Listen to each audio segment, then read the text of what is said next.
গত সরকারের সময়ে পদোন্নতিতে বৈষম্যের শিকার হয়েছেন এমন যুক্তিতে ঢালাওভাবে পদোন্নতি চাচ্ছেন সরকারি ব্যাংকের কর্মীদের একটি অংশ।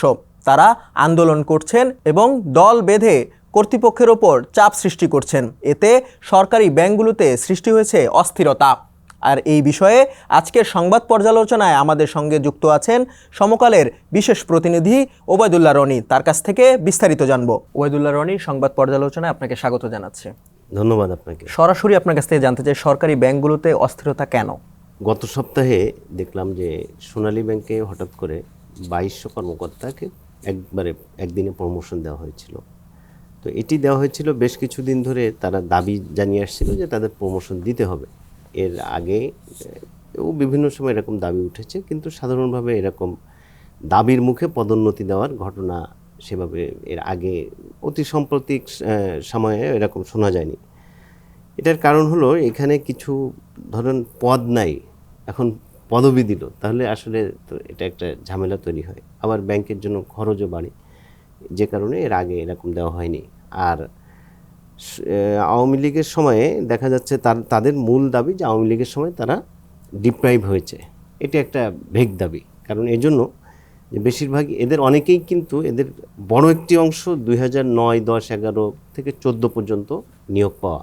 হ্যাঁ, তো যারা এটি বলছে তারা আসলে বলছে এটা বলার জন্য বলছে, এবং এরা একটি কৌশলে এই কথাটা বলছে। হয়তো যারা বিএনপি বা জামাতপন্থী যেসব ব্যাংকে সংগঠন আছে, এই সংগঠনের নেতৃবৃন্দকে সামনে দিয়ে এরা আসলে কৌশলে এই বিষয়টাকে সামনে আনছে। তো এতে করে যেটি হবে যে এতে দুই ধরনের সমস্যা তৈরি হবে। একটা হলো যে যারা ভালো কাজ করে তাদের মধ্যে একটা যে ভাই আমি কেন ভালো কাজ করব, যদি 5 বছর হলেই পদোন্নতি পেয়ে যাই তাহলে আমি ভালো কাজ কেন করব। এখন নিশ্চয়ই জানেন যে রাষ্ট্রায়ত্ত ব্যাংকে পদোন্নতির ক্ষেত্রে কিন্তু একটি সুষ্ঠু একটি নীতিমালার ভিত্তিতে পদোন্নতি দেওয়া হয়। সেখানে বেশ কিছু বিষয় দেখা হয়। একজন কর্মকর্তা তার এসিআর দেখা হয়, 5টি এসিআর সাধারণভাবে দেখা হয়। এরপরে তার একাডেমিক রেজাল্ট দেখা হয়, তার ডিপ্লোমা আছে কিনা, 2 পাঠ আছে কিনা, এটি দেখা হয়, এবং প্রত্যেকটা সেগমেন্টে নির্দিষ্ট একটি মার্কস আছে ওই, আর ভাইভাই সে কেমন করলো এইটার ভিত্তিতে তাকে পদোন্নতি দেওয়া হয়।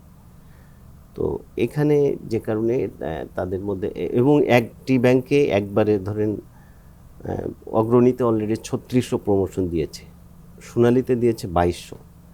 এখন ধরুন জনতা এবং রূপালীতেও এরকম একটা দাবিতে তাদের মধ্যে দাবিতে বিভিন্ন ধরনের কর্মসূচি তারা পালন করছে।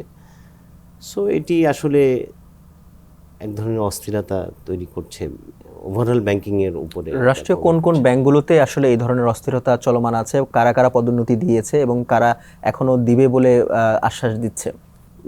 যেটি বলছিলাম যে এরই মধ্যে 2টি ব্যাংক পদোন্নতি দিয়েছে, সেটি হলো অগ্রণী ব্যাংক এবং সোনালী ব্যাংক। আপনাকে একটু থামাই, এই ব্যাংকগুলোতে কি এই শূন্য পদগুলো ছিল নাকি পদ না থাকা সত্ত্বেও দেওয়া হয়েছে? সুপার নিউমারি পোস্ট এই বিষয়টা একটু খোলাসা করেন। আচ্ছা, এদেরকে কিন্তু পদ আছে তার বিপরীতে খালি আছে বলে দেওয়া হচ্ছে এরকম না। ইতিমধ্যেই বিগত সরকারের সময়ে বেশ কিছু পোস্ট ক্রিয়েট করা হয়েছিল, যেহেতু রাষ্ট্রায়ত্ত ব্যাংকের পরিধি বেড়েছে, সেই পরিধি বিবেচনায় এসব ব্যাংকের কর্মকর্তাও বেড়েছে। তো সেই বিবেচনায় পোস্ট ক্রিয়েট করা হয়েছিল। হ্যাঁ, বেশ কিছু পোস্ট নতুন করে ক্রিয়েট করা হয়েছিল, বিশেষ করে নতুন অর্গানোগ্রাম যখন অনুমোদন হয়েছে তখন প্রত্যেক ব্যাংকে কিছু না কিছু পোস্ট ক্রিয়েট হয়েছে। তো এখন কিন্তু সেই পোস্টের এগেনস্টে কিন্তু নিয়মিত পদোন্নতি হয়েছে এবং একটি প্রক্রিয়া মেনেই এই পদোন্নতিগুলো হয়েছিল। তো সেখান থেকে আসলে এটি সরে এসে সুপার নিউমারি পোস্ট, মানে পোস্ট নাই, পদোন্নতি দেওয়া হচ্ছে এরকম। তো এটি করছে মেনলি যে তারা বলছে যে বৈষম্য হয়েছে, এরকম একটি দাবি তোলে। কিন্তু আমি বিভিন্ন পর্যায়ে কথা বলে যেটি জেনেছি, আসলে পদোন্নতিতে রাষ্ট্রায়ত্ত ব্যাংকে খুব বেশি বৈষম্যের সুযোগ নাই। কারণ যেসব নিয়ম মেনে এটি করা হয়, সেখানে ধরুন একজনের হয়তো কোনো ডিসপিউট আছে, আর তাহলে সে কিন্তু পদোন্নতি পেতে তার বেগ পেতে হয়, কিংবা হয়তো কারো ডিপ্লোমা নাই, তাহলে সে পদোন্নতি পাবে না। এরকম বিভিন্ন বিষয় আছে। ভাইভাতে হয়তো ভালো করে নেয়, পদোন্নতি পাবে না। বিশেষ করে নির্বাহী পোস্টগুলোতে এটি ভাইবার প্রচলনটা আছে। আপনার প্রতিবেদনে আরেকটি বিষয় আসছে, তারা দল বেঁধে কর্তৃপক্ষকে চাপ দিচ্ছে। কি ধরনের চাপ দিচ্ছে তারা? হ্যাঁ, এটি খুবই দুঃখজনক। এটি আসলে যেমন অগ্রণী ব্যাংকের চেয়ারম্যান সহ পর্ষদ বৈঠক যেদিন চলে, এরা কিন্তু 300-400 কর্মকর্তা জড়ো হয়ে তাদের ঘেরাও করছিল যে এটা আজকেই দিতে হবে, নাহলে তারা পর্ষদের সদস্যদেরকে বের হতে দিবে না।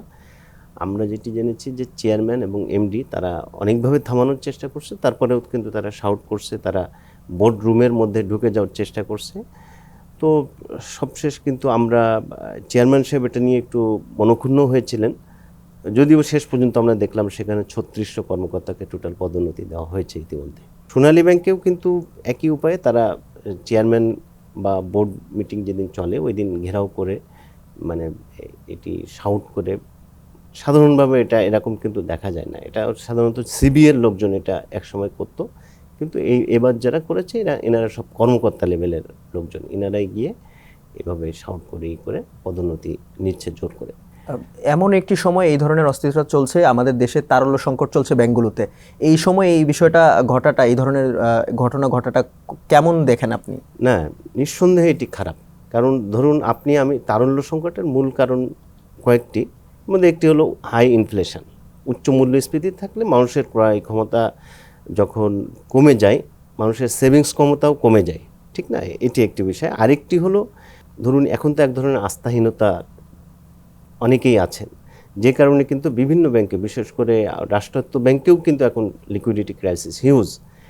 কয়েকটি ব্যাংক ছাড়া অধিকাংশ ব্যাংকে লিকুইডিটি ক্রাইসিস। এর মধ্যে আপনি জানেন যে বিগত সরকারের ধারাবাহিকতা বজায় রেখে এই গভর্নমেন্ট নতুন করে কিন্তু 22,500 কোটি টাকা ছাপিয়ে 6টি ব্যাংকে সাপোর্ট দিয়েছে। মানে তারা তাদের এত লিকুইডিটি ক্রাইসিসে পড়েছে যে গ্রাহকের টাকা ফেরত দিতে পারছে না। এই সিচুয়েশনে যেন ওভারঅল মার্কেটে একটা খারাপ অবস্থা তৈরি না হয়, এই জন্য তারা কিন্তু অলরেডি 22,500 কোটি টাকার একটি লিকুইডিটি সাপোর্ট দিয়েছে। তো এই সিচুয়েশনে আমরা জানি যে রাষ্ট্রায়ত্ত জনতা ব্যাংক, যেমন জনতা ব্যাংকের সামনে আপনি গেলে দেখবেন প্রতিদিনই ওদের এখানে আন্দোলন চলছে। কর্মকর্তারা দল বেঁধে মাইক নিয়ে বিভিন্ন ধরনের স্লোগান দিয়ে আন্দোলন করছে। এই ব্যাংক সে টিকে থাকার জন্য সরকারের কাছে কিন্তু 10,000 কোটি টাকা লিকুইডিটি চেয়েছে, এবং সে একটা চিঠিতে বলেছে যে তাদের মানে দৈনন্দিন কার্যক্রম পরিচালনার জন্য গড়ে 2,000 কোটি টাকা সাপোর্ট নিতে হচ্ছে মার্কেট থেকে। তো এরকম একটা সিচুয়েশন, সে কিন্তু নেট লোকসানে পড়ে গেছে, অপারেটিং লোকসানে পড়ে গেছে। এই ব্যাংকেও কিন্তু একই দাবিতে সুপার নিউমারি পোস্ট ক্রিয়েট করে তাদের পদোন্নতি দেওয়া দাবি করা হচ্ছে। তো ধরেন এতে যেটি হয় সাধারণভাবে কি, যে এমপ্লয়ীদের উপর একটা প্রেশার থাকলে কিন্তু তারা ভালো কাজ করে, তারা বিভিন্ন টার্গেট অ্যাচিভ করার চেষ্টা করে। তো সেটি যদি না হয়ে এভাবে ঢালাও পদোন্নতি দেওয়া হয়, নিঃসন্দেহে তো সেটি মানে যেমন ব্যাংকের উপরে খরচ বেড়ে একটা চাপ তৈরি হবে, এমনিতেই লোকসান আছে। আরেকটি হলো গ্রাহকের মধ্যেও যে আরে ভাই, আমি গিয়ে ধরেন একজন গ্রাহক গিয়ে দেখতেছে যে ব্যাংকের সামনে এইভাবে আন্দোলন হচ্ছে, কর্মীরাই আন্দোলন করছে, তাহলে তো সে স্বাভাবিকভাবে সেখানে টাকা রাখবে না। এই ক্ষেত্রে হয় কি, মানুষের হাতে টাকা রাখার প্রবণতা বেড়ে যায়। আর রাষ্ট্রায়ত্ত ব্যাংকে যখন এরকম সিচুয়েশন বারবার দেখবে, তখন তো প্রাইভেট ব্যাংকের প্রতিও তাদের এক ধরনের আস্থাহীনতা থাকবে। আরেকটি বিষয় জানতে চাই, রাষ্ট্রীয় ব্যাংকগুলোতে যে পদোন্নতি দেওয়া হয়, যেভাবে যেই কোরাম মেনটেন করে দেওয়া হয় বা যেই রুলস অ্যান্ড রেগুলেশন মেনটেন করা হয়, বাংলাদেশ ব্যাংকের কি কোনো এই ধরনের দিক নির্দেশনা আছে কিনা বা থাকে কিনা? বাংলাদেশ ব্যাংকের আসলে যে কোন পোস্ট কি হবে এরকম বাংলাদেশ ব্যাংক ওভারঅল একটা গাইডলাইন্স দিয়েছে, বা বাংলাদেশ ব্যাংকের এইসব ব্যাংক কিন্তু নিজস্ব নীতিমালার ভিত্তিতে চলে। এই ব্যাংকগুলো নিজস্ব পরিচালন কাঠামোর আলোকে, মানে রাষ্ট্রীয় ব্যাংকগুলো সকল ব্যাংকই। আচ্ছা, বাংলাদেশ ব্যাংক হয়তো ওভারঅল একটা গাইডলাইন্স দেয় যে আপনার এরকম মানে বয়স সীমা কী হবে, তারপরে এমডির বয়স সীমা কী হবে। ইভেন গত সরকারের সময় স্যালারি স্ট্রাকচারও, মিনিমাম একটা স্যালারি স্ট্রাকচারও বলে দিয়েছিল, কিন্তু পদোন্নতি বা এটা কি হবে এটা আসলে ব্যাংকই ডিসাইড করে। তো এই ব্যাংকগুলোর পর্ষদেই ডিসিশন নেওয়া আছে যে তারা প্রত্যেকটা ব্যাংক, আমার একটা অর্গানোগ্রাম, সে যেহেতু রাষ্ট্রীয় মালিকানাধীন, সো অর্থ মন্ত্রণালয়ের একটা পারমিশন নিয়ে অর্গানোগ্রাম অনুমোদন করাতে হয়। সেই অর্গানোগ্রামের আলোকে সে পদোন্নতি দিয়ে থাকে। সেখানে কোথায় কত মার্কিংয়ের ভিত্তিতে কে পদোন্নতি পাবে সেটা নির্ধারিত আছে। সো এটা যে সেন্ট্রাল ব্যাংক ওভারঅল যে আপনার এই কয়টা পোস্ট, এটা এরকম কিছু বলে দেয় না। এটা ব্যাংকই ডিসাইড করে। রাজনৈতিক প্রেক্ষাপট চেঞ্জ হওয়ার কারণে কি এই ধরনের অস্থিরতা বাড়ছে কিনা মনে করছেন কিনা? না, নিঃসন্দেহে এটা তো এক ধরনের সুযোগ হিসাবে তারা নিয়েই এই আন্দোলনটা করছে।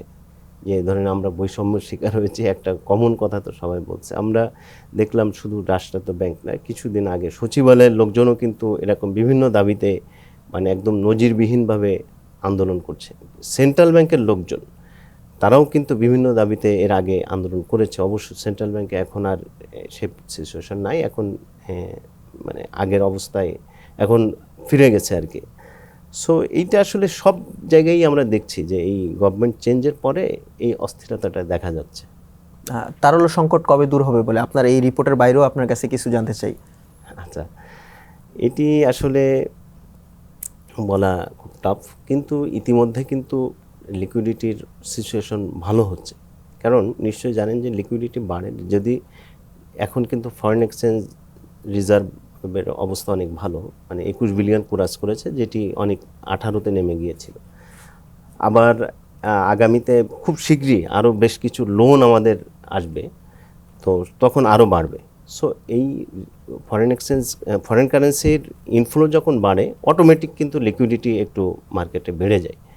সো আমার মনে হয় এটা খুব শীঘ্রই এই পরিস্থিতির উন্নতি হবে। আর বাংলাদেশ ব্যাংক কিন্তু এখন সংকোচনমূলক মুদ্রানীতি নিয়েছে, এটির একটি বড় কারণ হলো উচ্চ মূল্যস্ফীতি নিয়ন্ত্রণ। তো আমার যেটা মনে হচ্ছে যে ডিসেম্বরের শেষ দিকে আমরা যেটি দেখলাম যে সবজির দাম কিন্তু অনেক কমে এসেছে। তো এটার একটা চেইন ইফেক্ট আছে, যে সবজির দাম কমলে অন্যান্য জিনিসের দামও হয়তো একটু কমবে, বা একই যদি থাকে ইনফ্লেশন যদি একটু তখন তো কমে যাবে। সো আমার মনে হয় তখন বাংলাদেশ ব্যাংক মুদ্রানীতিকে আস্তে আস্তে একটু মার্কেট বেসড করার চেষ্টা করবে, তখন হয়তো এই সংকট আর থাকবে না। ওবায়দুল্লাহ রনি, সংবাদ পর্যালোচনা আমাদেরকে সময় দেওয়ার জন্য আপনাকে অসংখ্য ধন্যবাদ। আপনাকেও ধন্যবাদ।